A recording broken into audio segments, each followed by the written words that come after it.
అధికారుల డెలిగేషన్ అందరం కలిసి వెళ్తున్నాం. వెళ్ళి ఇటు మంత్రి గారిని అటు అధికారులను అవసరమైన పక్షంలో ప్రధానమంత్రి గారిని కూడా కలిసి అడుగుదామని అనుకుంటున్నాం, డిమాండ్ చేద్దామని అనుకుంటున్నాం. ఎందుకంటే అనురాధ కార్తీ నిన్ననే స్టార్ట్ అయింది, నవంబర్ 19. రైతులు ఏదో ఒకటి తేల్చకపోతే కన్ఫ్యూజన్లో ఉంటారు, అనవసరమైనటువంటి ఇబ్బందులు చాలా వచ్చేటువంటి అవకాశం ఉంటుంది. రైతులు కూడా మొన్న చాలా సందర్భాల్లో డిమాండ్ రండి కేశానా ఒకటే చైర్ అడ్జస్ట్ చేయండి, ఒక చైర్ ఏంటి అడ్జస్ట్ చేయండి. సో కన్ఫ్యూజన్ వస్తుంది.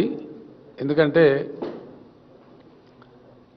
రైతులు ఏమంటారంటే మాకు ముందే చెప్తే మేము వేరే పంటను వేసుకుందాం కదా, యాళ్లకు నష్టపోయినామనే మాట వస్తుంది. కాబట్టి మొన్న వాళ్ళు ఇచ్చిన ఒక స్టేట్మెంట్, అది మాది నిజమా అబద్ధమా, అధికారికంగా ఇచ్చిండ్రా లీక్ చేసిండ్రా తెలియదు. ఓ గాలి వార్త అయితే వచ్చింది. రాష్ట్ర ప్రభుత్వంతో ధాన్యం కొనుగోలు మీద మాట్లాడతాం, టార్గెట్ నిర్ణయిస్తామనేది ఒకటి. బాయిల్డ్ రైస్ అయితే కొననే కొనం అంటే యాసంగి వాళ్ళు కొననే కొనమనే మాట చెప్పినట్టుగా వచ్చింది.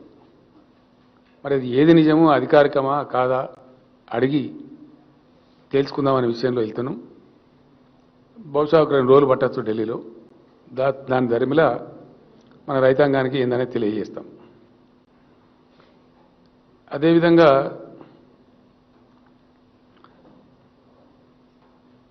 భారత రైతాంగం పక్షాన గత 13 నెలల కాలంగా అనేక ఒత్తిడులు, కేసులు, ప్రకృతి కలిగించిన ఇబ్బందులు తట్టుకొని అద్భుతమైనటువంటి విజయం సాధించినటువంటి రైతాంగ పోరాట వీరులందరికీ కూడా మేము అభినందనలు తెలియజేస్తూ ఉన్నాం. వాళ్ళందరికీ కూడా వాళ్ళు సాధించింది మామూలు విజయం కాదు, చాలా అద్భుతమైనటువంటి విజయం. ఇలా దేశ రైతాంగానికి మొత్తం చాలా పెద్ద సేఫ్టీ వచ్చినట్టుగా ఫీల్ అవుతూ ఉన్నారు, ఒక రిలీఫ్ కూడా ఫీల్ అవుతూ ఉన్నారు.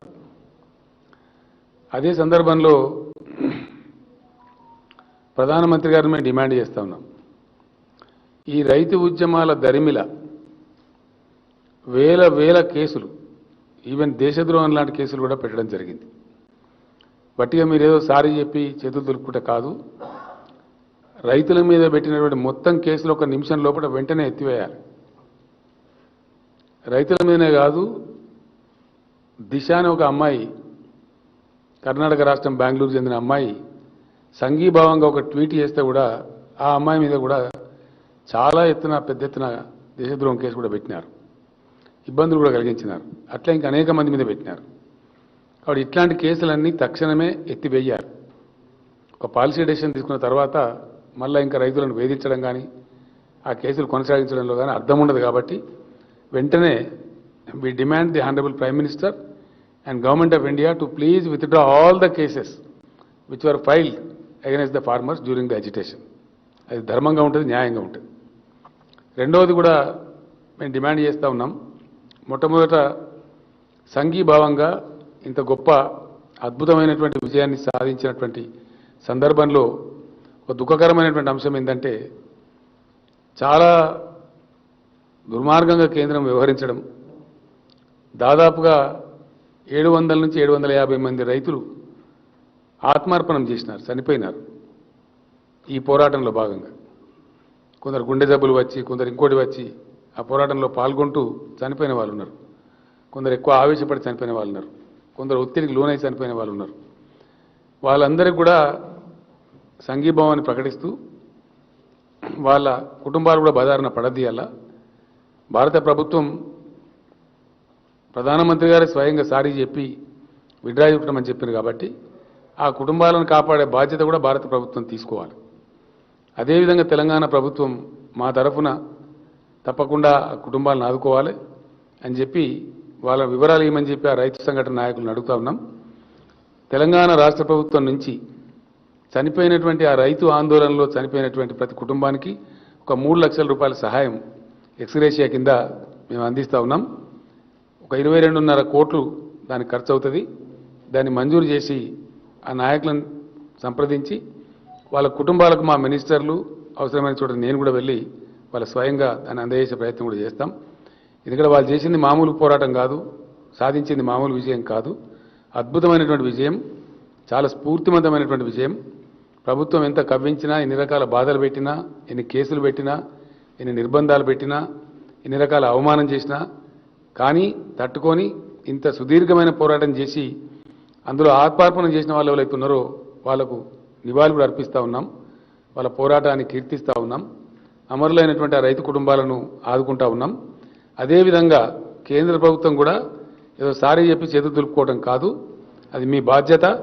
మీరు ఇలా మీ తప్పును గ్రహించినారు కాబట్టి దాని వెంటనే 25 లక్షల రూపాయలు ప్రతి కుటుంబానికి కేంద్ర ప్రభుత్వం కూడా ఇవ్వాలని చెప్పి మేము ప్రధానమంత్రి గారిని డిమాండ్ చేస్తూ ఉన్నాం. ఆ విధంగా ఆ కుటుంబాలను ఆదుకొని గొప్ప స్ఫూర్తిని ఇవ్వాలి. అది డెమోక్రసీకి అందం తెస్తుంది, ప్రజాస్వామ్యానికి గొప్ప మెరుగులు దిద్దుతుంది. ఇట్లాంటి సందర్భంలో గొప్పగా స్పందించడం అనేది చాలా గొప్ప విషయం అవుతుంది. కాబట్టి భారత ప్రభుత్వం వెంటనే శశబిషలు లేకుండా 2 విషయాలలో ఇమీడియట్గా ముందుకు రావాలి. ఒకటి, కేసులన్నీ ఎత్తివేయాలి. పెట్టినటువంటి కేసులు నంబర్ 1, చనిపోయినటువంటి ప్రతి రైతు కుటుంబానికి 25 లక్షలు ఎక్స్గ్రేషియా ఇవ్వాలి. నంబర్ 2. నంబర్ 3, కనీస మద్దతు ధర చట్టాన్ని తీసుకొని రావాలి. ఈ దేశంలో ఖచ్చితంగా చట్టం తీసుకొని రావాలి. ఆ పోరాటంలో మేము కూడా భాగస్వామ్యంగా ఉంటాం. రాబోయే పార్లమెంట్ సమావేశాల్లో కూడా ఆ విషయం మీద పోరాటం చేస్తాం. ఎందుకోసం అంటే దేశానికి అన్నం పెట్టే రైతు అడుగుతున్నది మినిమం సపోర్ట్ ప్రైజే. వాళ్ళు మ్యాక్సిమం సపోర్ట్ ప్రైజ్ అడుగుతలేరు. అడుగుతున్నది కనీస మద్దతు ధర. పంట వేస్తే మాకు ఇంత వస్తుంది అని ఒక ధీమా, ఒక భరోసా మాకు ఉండవలసిన అక్కరే ఉన్నది. మేము దళారుల పాలో వ్యాపారుల పాలో కాకుండా గౌరవంగా జీవించే పద్ధతి ఉంటుంది అని ఇవాళ దాదాపు 15 కోట్ల రైతు కుటుంబాలు డిమాండ్ చేస్తూ ఉన్నాయి. ఇది చాలా న్యాయమైన డిమాండు, సముచితమైన డిమాండు. కాబట్టి తప్పకుండా ఖచ్చితంగా భారత ప్రభుత్వం ముందుకు వచ్చి ఈ యొక్క కనీస మద్దతు ధర యాక్ట్ను కూడా వచ్చే పార్లమెంట్ సమావేశాలలోనే పెట్టాలి. దాని మీద కూడా మా పార్టీ తరఫున మేము అక్కడ పోరాటం చేస్తాం. తప్పకుండా కేంద్రం మంచిగానే స్పందిస్తుందని చెప్పి మేము భావిస్తూ ఉన్నాం. దీన్ని పాజిటివ్గా తీసుకోవాలి తప్ప నెగిటివ్ తీసుకోవాల్సిన అవసరం లేదు. కాబట్టి ఆ విధంగా ముందుకు రావాలని చెప్పి మేము కోరుతా ఉన్నాం. ఎందుకంటే గతంలో కరోనాకు సంబంధించి వీడియో కాన్ఫరెన్స్ జరిగిన సమయంలో కూడా నేను ప్రధానమంత్రి గారికి కుండ బద్దలు కొట్టినట్టు చాలా స్పష్టంగా చెప్పడం జరిగింది. ఆత్మనిర్భర్ భారత్ అని చెప్పి మాట్లాడితే आत्मनिर्भर कृषि इस देश में बहुत ही आवश्यक है, इसीलिए कि हम बहुत बड़ी आबादी वाला देश है. हमारा पॉपुलेशन आज 140 करोड़ के करीब करीब जा रहा है. 138 करोड़ तो अभी कहा जा रहा है. मेरे ख्याल से कुछ ही दिनों में 140 करोड़ भी जा सकता है. अगर हमारे पास कोई बाधा पड़ा कृषि में, हमारे कृषि में कुछ बाधा पड़ा, तो हमको खाना खिलाने का क्षमता इस पूरी दुनिया में किसी देश के पास नहीं है. पूरी दुनिया में कोई देश का स्थिति ऐसा नहीं है जो हमको खाना खिला सके. तो इसीलिए सबसे पहले देश में खाने पीने का व्यवस्था ठीक से हो, इसलिए कृषि क्षेत्र को आत्मनिर्भर बनाना बहुत ही जरूरी है. इसीलिए मैं प्रधानमंत्री से आग्रह करता हूं बहुत विनम्रपूर्वक कि कृषि क्षेत्र को, भारत के कृषि क्षेत्र को, भारत के किसान को सबसे पहले टॉप प्रायोरिटी में आत्मनिर्भर बनाया जाए. ये बहुत ही अहम मसला है. इसको कोई दूसरे तरीके से नहीं लेना चाहिए. इसको सक्षम तरीके से, एक पॉजिटिव तरीके से, लोकतंत्र में हर किसी का डिमांड होता है. ये अच्छा डिमांड है और सारे देश के हित में है, हमारे किसान के हित में है. अगर प्रधानमंत्री जी किसान के हित चाहते हैं तो किसान को और कृषि क्षेत्र को, दोनों को आत्मनिर्भर बनाना चाहिए. इसीलिए हम ये डिमांड कर रहे हैं.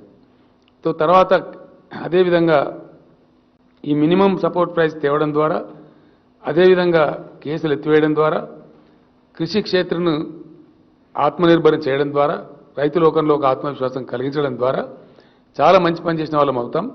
ఇప్పటికైనా మీకు జ్ఞానోదయం అయింది. మీరు అవలంబించిన విధానాలు కరెక్ట్ కాదని చెప్పి మీరు తెలుసుకున్నారు. మీకు సారీ కూడా చెప్పినారు. కాబట్టి ముందుకు వచ్చి ఈ పని చేయాలని చెప్పి నేను కోరుతా ఉన్నాను. అదేవిధంగా తెలంగాణ ఇంకో 2 విషయాలు కూడా ఉన్నాయి. విద్యుత్ చట్టాన్ని కూడా పార్లమెంట్లో తెచ్చిపెట్టినారు. వ్యవసాయ రంగానికి విద్యుత్తును మేము ఫ్రీగా ఇస్తా ఉన్నాం ఇక్కడ ఈ రాష్ట్రంలో. సమైక్య రాష్ట్రంలో తెలంగాణ రైతు లోకం చాలా నలిగిపోయింది కాబట్టి, నష్టపోయింది కాబట్టి, కష్టపడ్డది కాబట్టి వాళ్ళను ఆర్థికంగా స్థితిమంతులను చేయడం కోసం, తెలంగాణ రైతాంగాన్ని ఆత్మవిశ్వాసంతో బతికేటట్టు తయారు చేయడం కోసం మేము అనేక చర్యలు చేపట్టినాం.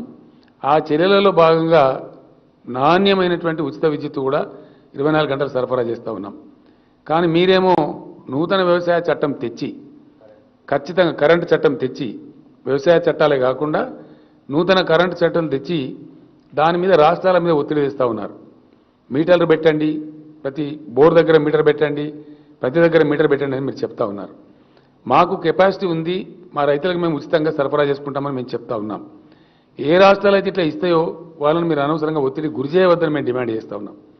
మీరు తెచ్చినటువంటి విద్యుత్ చట్టం మీద ఇలా విద్యుత్ కార్మికులు ఆందోళనతో ఉన్నారు, ప్రజలు ఆందోళనతో ఉన్నారు, మరీ ముఖ్యంగా వ్యవసాయ క్షేత్రం చాలా ఆందోళనతో ఉంది.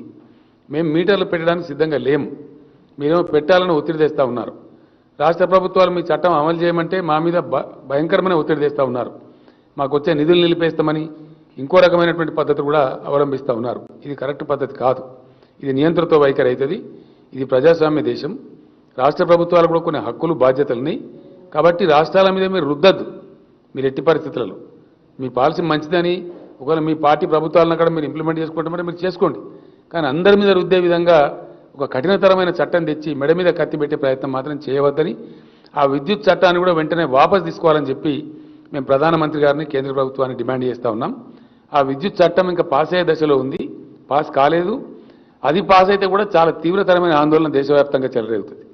మళ్ళా ఒకసారి రైతులంతా కూడా బజార్లో పడతారు. ఇది గ్యారంటీగా జరుగుతుంది.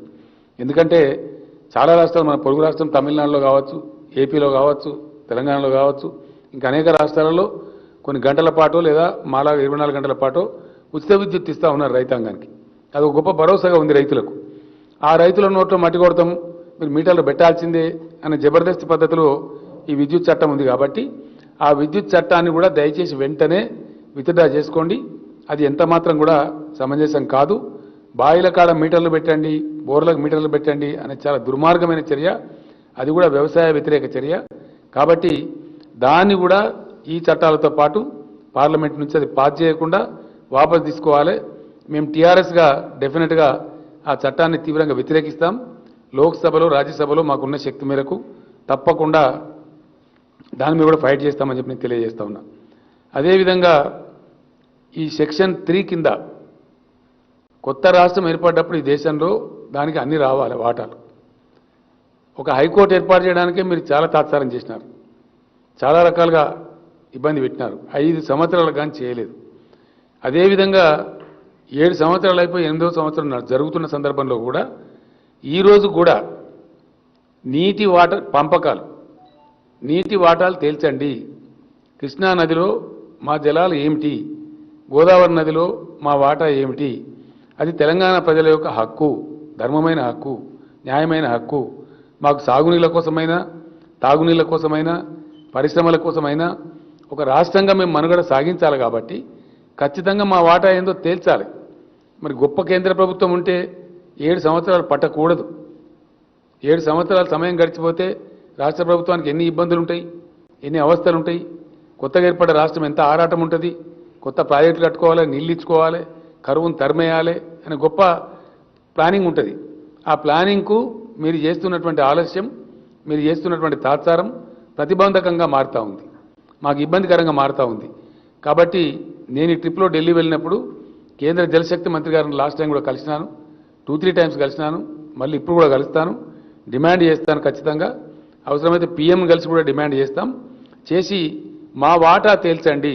మా డిమాండ్లలో ఒకటే, సెక్షన్ 3 కింద గోదావరి కృష్ణా జలాల పంపిణీని వెంటనే ట్రిబ్యునల్ ఏర్పాటు చేసి ఆ ట్రిబ్యునల్కు పంపించండి. మీరు చెప్పిన ప్రకారం మేము ఇవాళ సుప్రీంకోర్టులో కేసు కూడా విత్డ్రా చేసుకున్నాం. కాబట్టి పంపియండి. పంపిస్తే ఆ పంపించి ఊరుకోవడం కాకుండా టైం బౌండ్ డెసిషన్ ఇచ్చే విధంగా ఆ ట్రిబ్యునల్ కూడా ఆదేశించండి. ఒక 3 నెలల 4 నెలల టైంలో 2 రాష్ట్రాల మధ్యనే కాబట్టి, ఏపీ తెలంగాణ మధ్యనే కాబట్టి ఆ వాటాలు కూడా తేల్చే విధంగా టైం స్టిప్యులేటెడ్గా, టైం బౌండ్గా 2 రాష్ట్రాల మధ్య వాటాలు తేల్చే విధంగా పంపించమని కూడా మేము కేంద్రాన్ని డిమాండ్ చేస్తూ ఉన్నాం.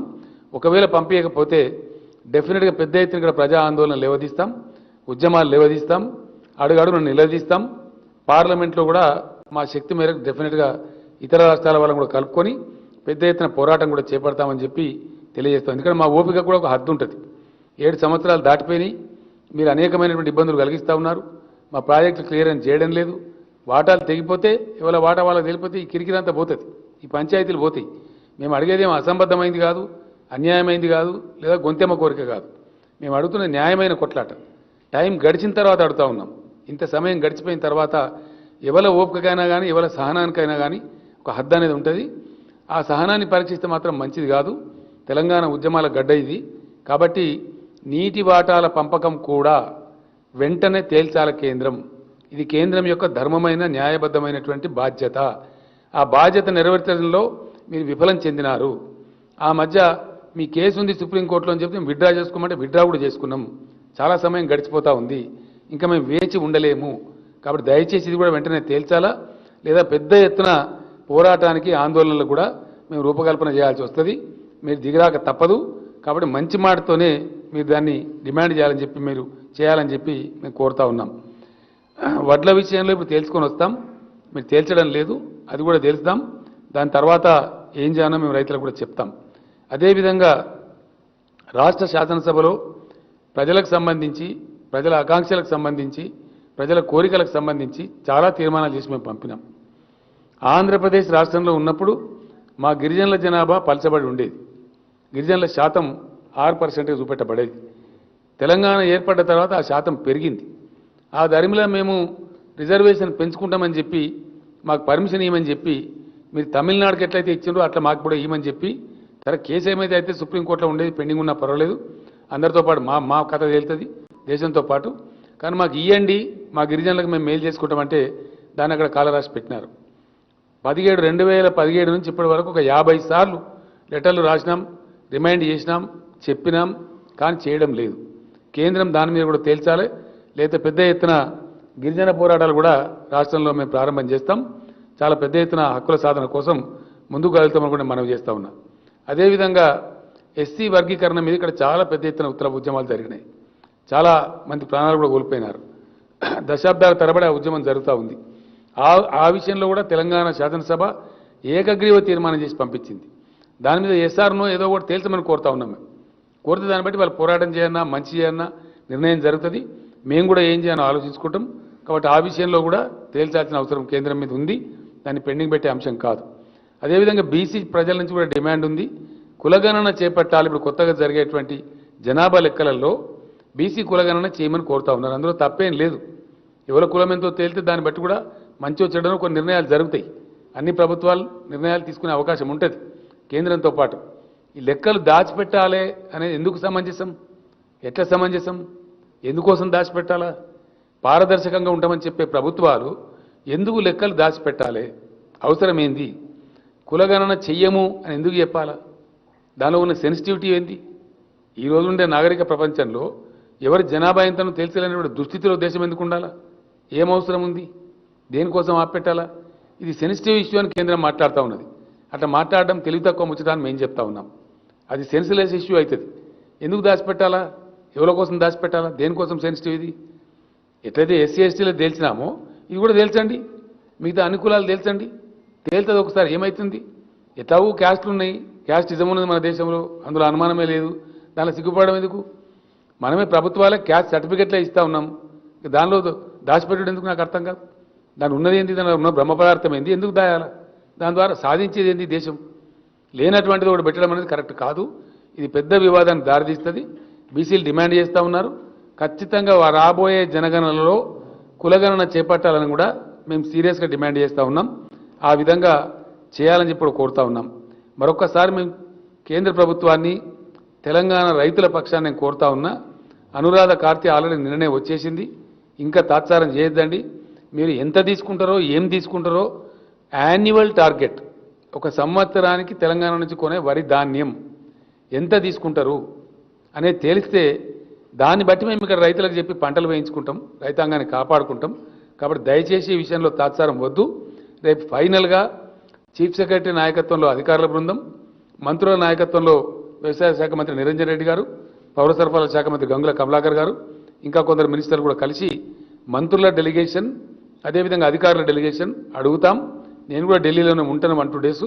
ఆ సందర్భంలో జలశక్తి మంత్రి గారిని కలవటం, వీలైతే ప్రధానమంత్రి గారిని కూడా కలవడం, ఈ డిమాండ్లు పెట్టడం ఇవన్నీ కూడా చేస్తాం. దీని మీద ఈ రకంగా చేయాలని చెప్పి మేము డిమాండ్ చేస్తూ ఉన్నాం. స్థానిక బీజేపీ నాయకులు కూడా ఇంకా పిచ్చి పిచ్చి మాటలు, ఇంకా పిచ్చి పిచ్చి వ్యవహారాలు మాట్లాడకుండా మీ బండారం బయటపడ్డది. ఇప్పటికే మీ కథ ఏందో తెలిసిపోయింది జనానికి పూర్తిగా అర్థమైంది. అసలు జరుగుతున్నది ఏంది, మీరు చేస్తున్న అసత్య ప్రచారాలు ఏంది, మీరు చేసినటువంటి తప్పుకు మాది పొరపాటు అయింది క్షమించమని చెప్పి ప్రజల ముందు మీరు చెంపలేసుకొని ప్రజలకు క్షమాపణ చెప్పాలి, తెలంగాణ రైతులకు కూడా క్షమాపణ చెప్పాలి. మేము డిమాండ్ చేస్తున్నాం. ఇంకా అడ్డగోలుగా మాట్లాడతాం, అరాకిరి మాట్లాడతామంటే జరగదు, జరిగే పని కాదు. కాబట్టి అనవసరమైన బేసిజాలకు పోకుండా వాస్తవాలు ప్రజలకు చెప్పాలి. మీరు చెప్పినటువంటి తప్పుడు మాటలకు, మీరు చెప్పిన తప్పుడు ప్రయత్నాలకు కూడా మీరు క్షమాపణ వేడుకోవాలని చెప్పి కూడా మేము డిమాండ్ చేస్తూ ఉన్నాం. ఇదే సందర్భంలో తెలంగాణ రైతులకు నేను మనవి చేస్తూ ఉన్నా, ధాన్యం తెచ్చే క్రమంలో తొందర పడకండి. తప్పకుండా చివరి గింజ వరకు ధాన్యాన్ని ప్రభుత్వం కొంటది. ఈ వర్షాకాలం ధాన్యం ఇప్పుడు వచ్చే ధాన్యం ఏదైతుందో కల్లాలకు వచ్చేది 6,600 పైచీలకు కేంద్రాలు ఆల్రెడీ ఓపెన్ అయినాయి. అవసరమైతే ఇంకా కొన్ని కూడా ఓపెన్ చేస్తాం. దానిలో అసలు ఇబ్బందే లేదు. జాగ్రత్తగా తెచ్చుకోండి ధాన్యాన్ని. కొయ్యని వాళ్ళు తొందరపడకండి. ఇంకొక 3-4 రోజులు వర్షం ఉంటుందని చెప్తున్నారు. కోసి అనవసరంగా పెడితే తడిసిపోయి రంగు మారిపోయి దెబ్బతినే ప్రమాదం ఉంటుంది. కోతలు కాని వాళ్ళు కొయ్యబోకండి, 2 రోజులు కొయ్యండి. కోతలు అయిన వాళ్ళేమో జాగ్రత్తగా తీసుకొని రండి. ఆ విధంగా ఇబ్బంది పడే అవసరం లేదు.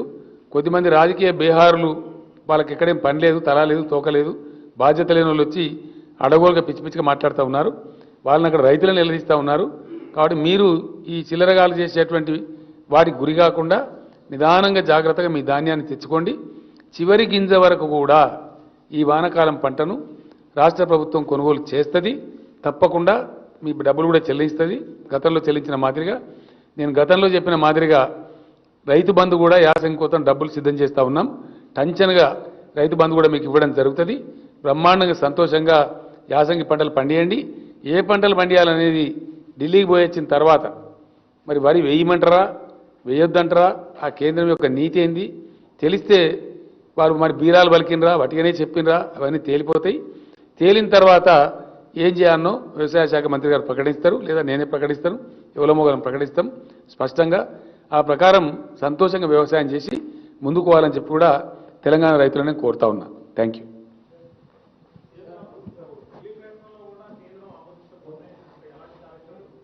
ఏదండి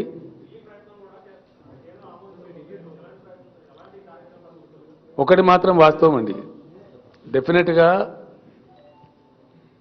భారతదేశంలో ప్రజలకు ఆహార సరఫరా అన్ని సందర్భాలలోనూ అందించవలసిన బాధ్యత ఫుడ్ సెక్యూరిటీ యాక్ట్ కింద కేంద్ర ప్రభుత్వం మీదనే ఉంది. భారతదేశంలో 2 రకాల భోజనం చేస్తారు. అయితే రైస్ తింటారు, లేకపోతే రొట్టె తింటారు. రైస్ తినేది కూడా చాలా పెద్ద జనాభా ఉంది. కాబట్టి ఈ రైసు సేకరణ కేంద్రం చేస్తూ ఉంది. మేము అడుగుతున్నదల్లా కేంద్రం చేయాల్సిందే, తప్పదు. మనకే 25 లక్షల టన్నులు ఇస్తారండి. మన రాష్ట్రం యొక్క అవసరమే పీడిఎస్ కింద 25 లక్షల టన్నుల బియ్యం మనమే పంచిపెడతాం. అంటే 60 లక్షల టన్నులు మనకే ఉపయోగపడుతుంది, మన దగ్గర వండేది. గతంలో లేనప్పుడు అక్కడి నుంచి ఇక్కడి నుంచి సరఫరా చేసేది, కానీ 60 లక్షల టన్నులు అయితే మన అవసరమే ఉంటుంది ఇక్కడ. అది కాక మన ప్రైవేట్లో కూడా ఇంకో 10 లక్షల టన్నులు ఉంటుంది. వీళ్ళు గొప్ప చేసేదేం లేదు. కాబట్టి టార్గెట్ కరెక్ట్గా ఇస్తే దాని ప్రకారంగా మేము పంటలు వేయిస్తాము, మా రైతులకు నేర్పుకుంటాము. ఖచ్చితంగా వాళ్ళు తీసుకోవాల్సిందే. మేము అడుగుతున్నదల్లా ఎంత ఇస్తారు, ఎందుకంటే మాకు అనుభవం చేదుగా ఉంది. మేము 90 లక్షలు తీసుకోమని అడిగినాం, వాళ్ళు 40 లక్షలు అన్నారు. కాదండి మాది ఎక్కువ ఉన్నదని చెప్పినాం, లేదు మీరు తక్కువ ఉన్నది అన్నారు. ఆధారాలు తీసుకుపోయి ఇచ్చినాం. మళ్ళీ వాళ్ళే ప్రకటించింది ఇప్పుడు 58,60,000 ఎకరాలలో వరి పంట ఉంది మీ దగ్గర, వాస్తవమే అని వాళ్ళే ఇచ్చారు. మరి ఆ రకంగా వాళ్ళు తేల్చాలి కదా. మేము అడుగుతున్నదల్లా జరుగుతూ ఉంది కరెస్పాండెన్స్. ఏం జరుగుతుందో తేలుస్తాం, తేల్చిన తర్వాత మేము చెప్తాం, ప్రజలకు చెప్తాం. మేమేమంటున్నామంటే ఏ సందర్భంలో ఎవరిని కలుపుకొని పోవానో వాళ్ళని కలుపుకొని పోతాం, ఆ సందర్భాన్ని బట్టి, ఆ స్టేజ్ని బట్టి. ఏందండి నేనేమంటున్నా, మొన్న వడ్ల విషయంలో వాళ్ళ బండారం బయటపడ్డది, రైతు చట్టాల విషయంలో వాళ్ళ బండారం బయటపడ్డది. రాష్ట్రం ఏర్పడ్డాక మొదటి నెలలోనే నేను ఇచ్చిన మొట్టమొదటి దరఖాస్తు ఇవ్వమని చెప్పినాం. ఇంకింత సిగ్గు తీసుకోవడం వాళ్ళు మాట్లాడితే, మరింత పరుగు తీసుకొని బట్టలిప్పుకోవడం తప్ప ఏముండదు. ఎందుకంటే నేను ఒక మాట చెప్తాను. ఏం అడ్డం అవుతుందా నీకు ట్రిబ్యునల్కి రెఫర్ చేయడానికి? నువ్వు ఆల్చం, నేను ఆల్చం, నీ బొంద నా బొంద కదా అంటే ఎందుకు నాకు అర్థంగా సొల్లుపురాను?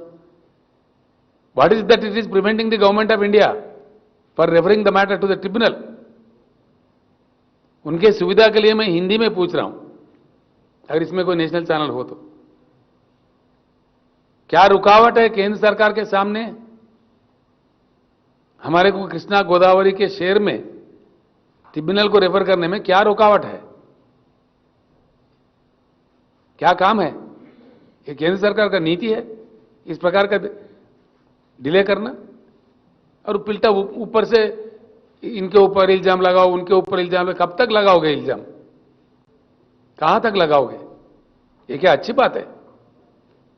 అంటే ఇప్పుడు మీరు ఒక మాట చెప్పారు బ్రదర్, కేంద్ర ప్రభుత్వం రిఫర్ చేస్తా అంటే కేసీఆర్ వద్దనడా? ఇదేం దిక్కుమాలిన ప్రచారమే? నేను అనేది ఇదేం దిక్కుమాలిన ప్రచారం నాకు అర్థం కాదు. కేంద్ర ప్రభుత్వం మీరు రిఫర్ చేస్తామంటే వద్దన్న కుక్కల కొడుకేవాడు ఎవడన్నా వద్దంటాడా ఈ దేశంలో? ఇది అంటే నేను అనేది ఎదుటి వాళ్ళ క్యారెక్టర్ను మలైన్ చేసే విధంగా, ఎదుటి వాళ్ళని తక్కువ చేసే విధంగా ఎన్ని రోజులు చేసి బ్రతమాడుకున్న ఈ ప్రచారం అయిపోయింది. ఇప్పుడు మీ బండారం బయటపడ్డది. ఎన్ని మాట్లాడిందండి రైతు ఉద్యమం మీద? మూర్ఖులంటే, ఆందోళన జీవులంటే, పిచ్చోళ్ళంటే, ఉగ్రవాదులంటే, ఖలిస్తాన్వాదులంటే, ఇలా తీరా దేశం ముందుకు వచ్చి మీరు క్షమాపణ వేడుకుంటున్నారు. ఇంకా కూడా సిగ్గు రావడం లేదా మీకు? ఇంకా కూడా ఇట్లా మాట్లాడేటోళ్ళకు ఏం వితండవాదం ఇది?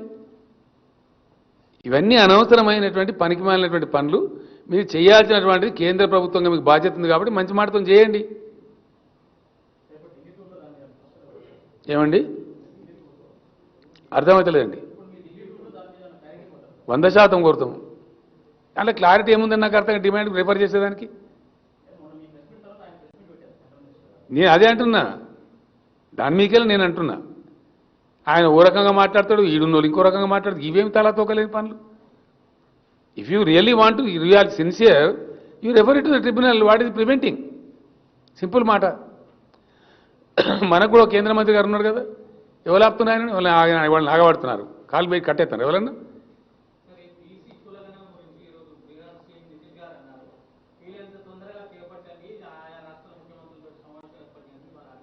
మంచి డిమాండ్, సమంజసమైన డిమాండ్ చేపట్టాలని మేము డిమాండ్ చేస్తాం. మేము అసెంబ్లీలోనే తీర్మానం చేసి పంపించాం యునానిమస్గా.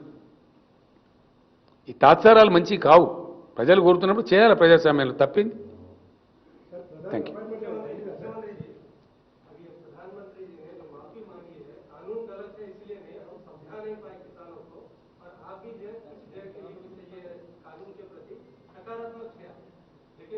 हम सकारात्मक नहीं थे, हम नहीं थे भाई.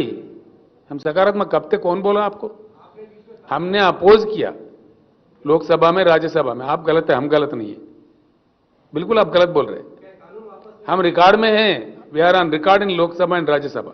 We have oppose the bill tooth and nail. हमारे दोनों लीडर यहां बैठे हुए हैं. या आप ऐसा कैसा बोल सकते हैं? नहीं नहीं, मैंने बिल्कुल बोला तेलंगाना किसान क्या पंजाब में बेच सकता? तेलंगाना किसान क्या दिल्ली जाके बेच सकता? बाजू गांव नहीं जा सकता? क्या सूर्यापेट वाला भुवनगिर जाके बेच सकता? ये गलत बात है, बिल्कुल गलत. 100% गलती था. हमने जब मिला प्रधानमंत्री जी से उनको बताया. हाँ सर, जो भी है वापस गया ना भाई, उसके ऊपर आप क्यों अननेसेसरली ये उठा रहे? समझ में नहीं आया. प्रधानमंत्री खुद माफी मांग के वापस लिया तो इसके बाद में चर्चा ही क्या है? जो भी कहा भाई, वापस तो लिया ना. उनके तरफ से कानून गलत नहीं है बोले, हम बोले कानून गलत है. जिस किसी भी तरीके से कानून को वापस लिया गया, खुश रहो और क्या.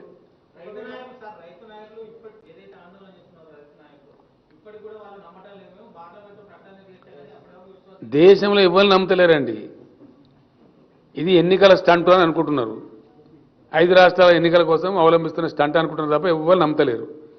అందుకే మేము ఎంఎస్పీ డిమాండ్ చేస్తున్నాం కదా. డెఫినెట్గా ఎంఎస్పీ కోసం చట్టం తెమ్మంటున్నాం. Minimum support price, maximum support price కాదు. దానిలో ఏముంది? నేను చాలా చాలా మంచిగా చెప్పాను ఇంతకుముందు. ఆత్మనిర్భర్ భారత్, पहले आत्मनिर्भर कृषि करो, आप आत्मनिर्भर किसान बनाओ, कृषि क्षेत्र को आत्मनिर्भर बनाओ तो बहुत काफी हो गया। देश खाने पीने के लिए किसी को लाचार बेचार नहीं रहेगा। Thank you.